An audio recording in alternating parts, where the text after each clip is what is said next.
నాగరాజ్ గారు చేసిన పనికి ఆంటీ వాత పెడతారేమో అనుకుంటే రాగానే కూర్చోబెట్టి దిష్టి తీస్తున్నారు. ఇంకా మ్యాటర్ ఏంటంటే నాగరాజ్ గారు మా ఊర్లో బీచ్ దగ్గర రిసార్ట్ చాలా బాగుంటది చూద్దాం పదండి అని చెప్పని తీసుకెళ్లిపోయాడు. వెళ్ళగానే మిల్క్ బాయ్ మళ్ళీ గారు చూడండి ఏం చేస్తున్నాడు, ఆ బొక్కలో ఏముందని బొక్కలో హెడ్ పెట్టి మరీ చూస్తున్నాడు. ఇదేమన్నా టూరింగ్ టాక్సీ అనుకున్నా బొక్కలో చూస్తున్నావు? ఏం కనబడలేదండి. ఇంకా రిసార్ట్ లో కొంచెం సేపు రీల్స్ తీసుకొని పక్కనే ఉన్న బీచ్ కి వెళ్ళిపోయాం. వెళ్ళగానే నాగరాజ్ గారు బీచ్ లో కర్ర పట్టుకొని ఫిట్స్ వచ్చిన వాళ్ళ కొట్టుకుంటున్నాడు. దయచేసి ఎవరు ఏడవకండి. అమ్మా అమ్మని కాదు నాన్నగారని ఏడు. నాన్నగారు, అమ్మమ్మ తాతయ్య అని కూడా ఏడుగు. అమ్మమ్మ గారు, తాతయ్య గారు, అలాగే పక్కింటి ఆంటీని తలుచుకుని ఏడు.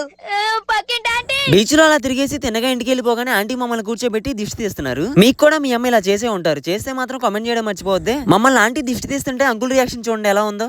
నువ్వు తినే తిండికి నువ్వు చదివే చదువుకి ఏమన్నా బ్యాలెన్స్ అవుతుందంటరా? అలా ఏం కాదులే కానీ ఆంటీ అంకుల్ మేము ఉన్నన్ని రోజులు మమ్మల్ని చాలా బాగా చూసుకున్నారు. ఇంకా చెప్పాలంటే రోజు నాన్ వెజ్ పెట్టారు, ప్రతి రోజు ఏదో ఒక నాన్ వెజ్ ఐటమ్ తీసుకొస్తూనే ఉన్నారు. నన్నైతే మాత్రం ఆంటీ అసలు వదిలిపెట్టలేదు. నువ్వు చాలా సన్నగా ఉన్నావు తినాల్సిందే అని చెప్పని రోజు ఏదో ఒకటి వండి పెడుతూనే ఉన్నారు. ఇంకొక మాటలో చెప్పాలంటే మమ్మల్ని కూడా సేమ్ నాగరాజ్ గారి లాగే చూసుకున్నారు. అప్పటికే 1 వీక్ ఉన్నాం వెళ్ళిపోతున్నాంలే అని చెప్తే ఇంకో 2 days ఉండొచ్చు కదా అని చెప్పని అడుగుతున్నారు. కానీ మీరు మాత్రం వెళ్లే ముందు సబ్స్క్రైబ్ అండ్ ఫాలో చేసేయండి. మళ్ళీ కలుద్దాం, వెళ్ళొస్తా.